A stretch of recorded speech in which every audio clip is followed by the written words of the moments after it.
হিমালয় পর্বতমালার পাদদেশে অবস্থিত নেপালে আঘাত হেনেছে ৬.৪ মাত্রার ভয়াবহ ভূমিকম্প। ভূমিকম্পের প্রাথমিক ধাক্কায় শতাধিক মানুষ নিহত হওয়ার সংবাদ পাওয়া গেছে। আহত হয়েছে আরও অন্তত ১.৫ শতাধিক। হতাহতের সংখ্যা আরও বাড়বে বলে জানিয়েছেন উদ্ধার কাজে নিয়োজিত কর্মকর্তারা। শুক্রবার গভীর রাতে এই ভূমিকম্প আঘাত হানে। নেপালের জাতীয় ভূমিকম্প পর্যবেক্ষণ ও গবেষণা কেন্দ্র জানিয়েছে, ভূমিকম্পটির উপকেন্দ্র ছিল পশ্চিম নেপালের জাজারকোট নামে একটি এলাকা। শুক্রবার রাত ১১টা ৪৭ মিনিটে এই ভূমিকম্প আঘাত হানে। তবে পার্শ্ববর্তী পশ্চিম রুকুম এলাকাও এই ভূমিকম্পে ক্ষতিগ্রস্ত হয়েছে।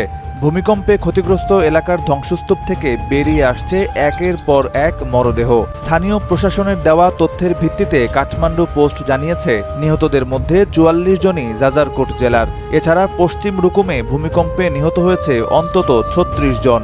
আহতদের জেলা সদরের সরকারি হাসপাতাল সহ বিভিন্ন ক্লিনিকে চিকিৎসা দেওয়া হচ্ছে। নেপালের প্রধানমন্ত্রী পুষ্প কমল দাহাল ভূমিকম্পে হতাহতদের পরিবারের প্রতি সমবেদনা প্রকাশ করেছেন। সামাজিক যোগাযোগ মাধ্যম এক্স শেয়ার করা এক পোস্টে নেপালের প্রধানমন্ত্রীর কার্যালয় বলেছে, মাননীয় প্রধানমন্ত্রী পুষ্প কমল দাহাল শুক্রবার রাত ১১টা ৪৭ মিনিটে জাজারকোটের রামিডান্ডায় আঘাত হানা ভূমিকম্পে সৃষ্ট মানবিক ও বৈশ্বিক ক্ষয়ক্ষতিতে গভীর দুঃখ প্রকাশ করেছেন এবং অবিলম্বে উদ্ধার ও ত্রাণ নিশ্চিতের জন্য ৩টি নিরাপত্তা সংস্থাকে নির্দেশ দিয়েছেন। নেপালে বিগত ১ মাসের মধ্যে তৃতীয়বারের মতো এত শক্তিশালী ভূমিকম্প দেখা গেল।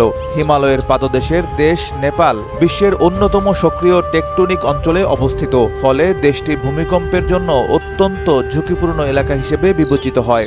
গত ৩ অক্টোবর নেপালে ১ ঘন্টার মধ্যে ৪টি ভূমিকম্প আঘাত হানার পর দিল্লিতেও শক্তিশালী কম্পন অনুভূত হয়েছে।